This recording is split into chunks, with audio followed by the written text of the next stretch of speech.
సాయిరామ్. సాయినాథుని ఆశీస్సులు మనందరిపైన నిండుగా మెండుగా ఉండాలి అని కోరుకుంటూ ఈరోజు సాయినాథుడు అందించే సందేశం ఏంటి అంటే గనుక, బిడ్డ, ఇదే నీ అదృష్టానికి తొలి అడుగు. వెంటనే ఇది తెలుసుకో, లేకుంటే మళ్ళీ 9 సంవత్సరాలు నువ్వు ఆగాల్సిందేనమ్మా. ఇది నీ కంట పడింది అంటే నువ్వు అదృష్టానువే నీకు అని చెప్పి ఏదో తెలియని సందేశాన్ని ఈరోజు మనకు సాయినాథుడు అందించాలి అని అనుకుంటూ ఉన్నారు ఫ్రెండ్స్.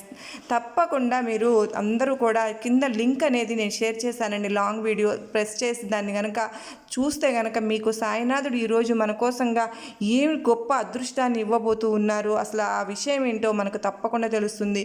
కనుక మీరు ఎక్కడా కూడా స్కిప్ చేయకోకుండా మొత్తం వింటేనే సాయినాథుని మాటలు మనకు అర్థమవుతాయి. ఖచ్చితంగా మీరైతే కనుక చిన్న లైక్ ఇచ్చి సపోర్ట్ చేయండి. ఓం సాయిరామ్ అని చెప్పి టైప్ చేయడం కూడా మర్చిపోవద్దు ఫ్రెండ్స్. సర్వే జన సుఖినో భవంతు.